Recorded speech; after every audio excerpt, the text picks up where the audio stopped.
একটু অপেক্ষা করুন, নিশ্চয়ই দেখবেন। দায়িত্ব যেহেতু পেয়েছি, ইনশাল্লাহ অনেক চমক রয়েছে, শুরু হবে কয়েকদিনের মধ্যেই। এক শব্দে বলতে গেলে ইন্টারন্যাশনাল স্ট্যান্ডার্ড শিক্ষা ব্যবস্থা প্রবর্তন করা। We are living in a global village.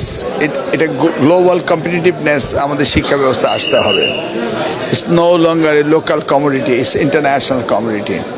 আমাদের ফোর্থ জেনারেশন ইন্ডাস্ট্রিয়ালাইজেশনে আমাদের nano technology, artificial intelligence, biotech এগুলি গুরুত্ব দিতে হবে। ইন্ডাস্ট্রি একাডেমি আর লিঙ্কেজগুলিকে আমাদের লক্ষ্য দিতে হবে। আমাদের টিবেট টেকনিক্যাল ভোকেশনাল এডুকেশন অ্যান্ড ট্রেনিংকে গুরুত্ব দিতে হবে। সর্বোপরি শিক্ষা ব্যবস্থার ব্যাপক পরিবর্তন আনতে হবে।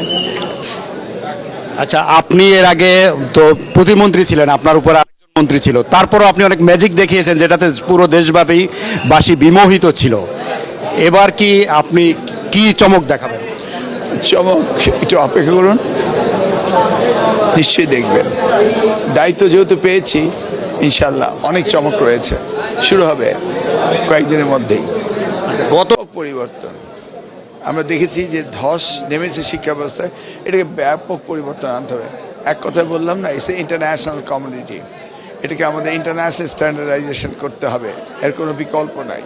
দলমত নির্বিশেষে আমি বিজয়ী হয়েছি, সকলেই আমার, সকলের জন্য কাজ করব এবং বাংলাদেশের সেরা উপজেলা শুধু শিক্ষা নয়, মাদক নির্মূল, দুর্নীতি হতে শুরু করে সব কিছুতেই বাংলাদেশের সেরা উপজেলা বানাবো, এটাই আমার স্বপ্ন।